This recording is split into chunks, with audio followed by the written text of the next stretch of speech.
اللهم صل على سيدنا محمد وعلى آل سيدنا محمد وبارك وسلم. رب اشرح لي صدري ويسر لي أمري واحلل عقدة من لساني يفقه قولي. رب زدني علما، رب زدني علما، رب زدني علما. يا فتاح يا عليم افتح لنا فتحا قريبا. آمين يا رب العالمين. In today's section, inshallah ta'ala, we'll be learning about Sifat al-Huroof, the characteristics of letters. As-sifat is the plural of the word sifa, which means characteristic. The definition, the linguistic definition of a sifat is, it is describing the meaning of something. So whether it is in the physical terms such as whiteness, redness, or in an abstract terms such as feelings. So for example, if we say the building is tall, so we have described how the building is. So the tall is the characteristic of the building. The girl is slim. It means the girl is slim, she's skinny, she's not fat. So slim, the slimness is describing how the girl is. The garden is beautiful. So beautiful is the description of the garden. It shows that the garden is neat and clean and it's beautiful. The teacher is strict. So the strictness of the teacher describes the temperament of the teacher, how the teacher is and how she's her teaching style is. The man is caring. This also, the caring, the word caring shows the sifa of the person. The child is sensitive. The sensitivity of the child is the sifa, is the characteristics. So we got tall, slim, beautiful, strict, caring, sensitive. All these words are actually the description of the person or the things. So it describes, it gives an extra information about the person or the thing. So likewise, we have the characteristics of the letters as well. So the tajweed definition of the sifat is, it is the way of describing a letter when it reaches its articulation point. Articulation point means the makhraj. So when you are reading the letter, when you're pronouncing it, you would need to pronounce it in a way which describes whether the letter is heavy or a light, whether the letter has airflow with it or it doesn't have any extra airflow, whether the letter has any ghunna quality. Do you bring the sound from the nasal cavity or not? Do you need to raise the back of your tongue or you need to keep it flat? So this is how, when we pronounce the letter, we need to apply its sifat as well. And sifat are of two types. We have sifatul lazima, which is the compulsory sifat. These are the permanent sifat, permanent characteristics. And then we have temporary characteristics, which is called sifatul arida, the non-permanent characteristics. Sifatul lazima, the permanent characteristics, are those which are always present in a letter. So they never leave it. For example, the letters khussa baghdin qid are always read heavily. It has tafkhim. The sound is always elevated. It has an elevation. The back of the tongue will be raised. The sound will be filling the mouth with its heaviness. So these letters which fall under sifatul lazima will always be read with their sifat. However, the sifatul arida are those characteristics which are non-permanent, means they only occur in a letter due to a certain reason, and they are 11 in number.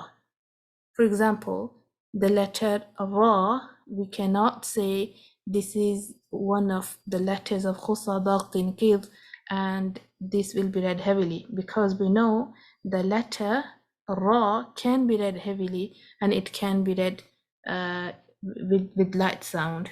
So the Ra will be read with tafkhim or with heaviness when it gets a fatha and a dhamma, but when it gets a kasra, the Ra will become light. So now it depends on certain situations when the letter will be read heavy and when it's light. We have 17 total sifat under sifatul lazima. We have 5 sifat with opposite 5 and 7 sifat which has no opposite. So in total, sifatul lazima are 17. As I said, 5 with opposite 5 and an extra 7 without opposites. On the other hand, we have sifatul aridah, and these are occurring due to certain reasons. So we have idgham, idhar, qalb, ikhfa, mad, qasr. Then we have tahrik, which is fatha, kasra and dhamma, sukoon, sakt, tafkhim and tarqiq. So those are the situations when sifatul aridah will be applied. Let's consider sifatul lazima first, because this is what we are concerned with in this session. Okay, so why do we need to study the sifat? So we have 3 reasons. Number 1, by studying and learning the sifat, we are able to differentiate the letters from the same makhraj. So to differentiate between the letters that share the same makhraj could be, for example, the letter ta, dal and the ta. And we know these 3 letters share the same makhraj, which is the tip of the tongue and the roots of the upper front incisors. So how would we be differentiating between the sounds of the letter ta from the ta and the dal? Because they come from the same makhraj. It's only through the sifat we are able to make them sound different. The letter ta would be pronounced heavily with tafkhim, whilst the letter ta is from the letters which are read with tarqiq. We have another reason to study the sifat, which is to beautify the recitation and pronunciation. And the third one is to know the strong and the weak letters for the purpose of idgham. So we know through the sifat that which sifat are strong and which sifat are weak. So the letters which take the strong sifat will be considered as strong letters, and those one which have this weak sifat will be the weak letters. So when these 2 letters, for example, come next to each other, there would be normally an idgham if they share the same makhraj. Let's say, for example, the letter ta and the ta, if they come next to each other, there would be an idgham mutajanis. The letter ta would be merging into the letter ta because ta has more strong characteristics than the ta. So we will learn only through their sifat that which letter has these characteristics, and we know how to make the idgham. Sifatul lazima. Now the scholars disagreed concerning the number of sifatul lazima for the letters. So there are opinions which you can consider from Makki bin Abi Talib, who counted the sifat in total as 44.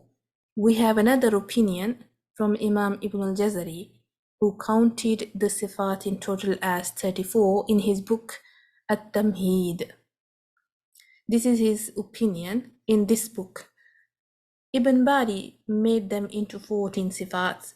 So we have different opinions regarding the total number of the sifat from the scholars. But the majority of the scholars, they agree that there are 17 characteristics, to which Imam Ibn al-Jazari also agreed in his poem Al-Jazariya al-Muqaddimah and Tayyibatun Nashr. In these 2 poems, Imam Ibn al-Jazari has agreed that there are 17 sifat. There are other two sifat which have been included for our learning, the ghunna and the khafa, because these two extra sifat are also important to learn and know about them. Sifatul lazima. So as I said, we have sifatul lazima are 17 in number. So 5 with the opposite and 7 without opposite. So those with the opposite, on the right side you can see, we have number 1, Jahr, and it has an opposite, hams. And then we have Rikhawa, and the opposite to Rikhawa is Shidda. In between Rikhawa and Shidda is the sifa of Tawassut.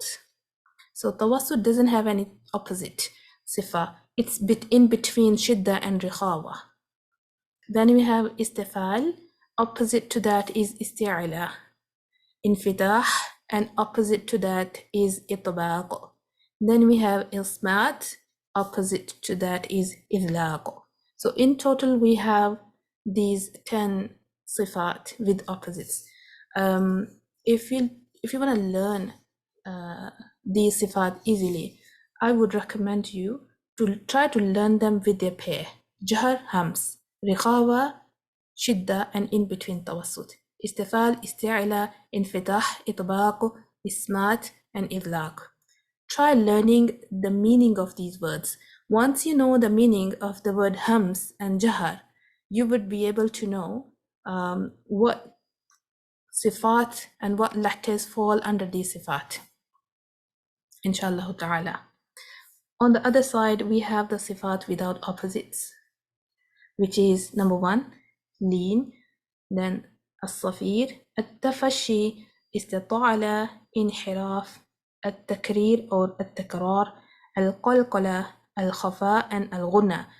الخفاء and غنى is an extra added for the purpose of our learning, but the one in green color highlighted, it's 7. Let's consider the jahr and the hams first, inshallah, which is sifat with opposites. Hams and jahr. So what is hams? The linguistic definition of the word hams means low voice or whispering. So when we whisper in someone's ear with a low voice, lest not others hear it, or maybe we do not want to be loud in a gathering maybe. So sometimes we do whisper in others' ears to tell them something. So this is kind of a low voice, which is hardly heard from the person sitting around in the gathering maybe. So in the tajweed definition, it means concealment of hearing due to the suppression of the vocal cords and no vibration in them. So what happens, the vocal cords has a function in it, means the vocal cords will stay open because the voice is low. We do not bring any extra force in pronouncing the words, in making a sound for the letters. So our vocal cord stays open, there's a lot of air flowing with it, and the voice will be low. The tone will be very low. So 2 points to consider for hams letters. It is a concealment of the hearing because the vocal cords are open, and the breath is running freely because the makhraj, there's a weak reliance of the letter on its makhraj. Okay, so the makhraj is weak for these letters. There's an exception for the letter ha, where the vocal cords will be vibrating because that's its makhraj. On the other hand, we have al-jaha sifa, which is opposite to the hums. So if the hums is low tone, low voice, and whispering characteristics, opposite to that would be obviously the high voice and announcing loudness, where the letters will be sounded loudly and a listener can hear it very clearly. So 2 points to consider for this as well. There would be a clear hearing due to closure and vibration of the vocal cords. So opposite to hums. In hums was the vocal cords were open and there was no vibration.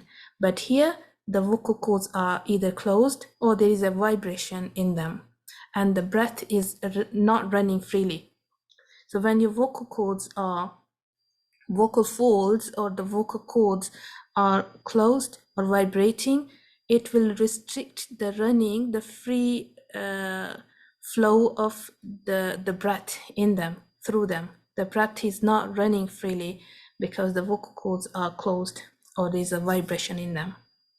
So the letters for the hums are فحثه شخص سكت. فحثه شخص سكت. So all of these letters have this characteristic of hums. So when you say them with the sukoon, the hums will be very clear. For example, if you say af, af, you can see, you can hear, you can feel a lot of breath is coming out when you're saying the letter fa. Ah, ath, ash, akh, as, as. For the letter kaf and the ta, it has the quality of the hums, it has the quality of shidda as well. So hums is applied towards the ending of the sound. For example, ak, at, ak, at. We'll learn that later, inshallah. So we can see that these letters have hums, means a lot of breath is running through the vocal cord when we pronounce these letters. When they have a sukoon and the hums is more clear. Even though it's a permanent sifa, hums is a sifatul lazima, therefore it is there whether the letter has a fatha, kasra or dhamma. In whatever case the letter is in the word, there would be hums, but it's more clear when you read it with the sukoon. All other letters other than these have jahar, means there won't be a breath flowing with those letters. There would be actually a loud sound. For example, if you say the letter zai, za, az, you can see there's a jahar. You can see there is a high voice. There is no breath flowing with it. And the sound is flowing freely. Okay, there is no the sound is loud and it's clear to hear. So these are the opposites to each other.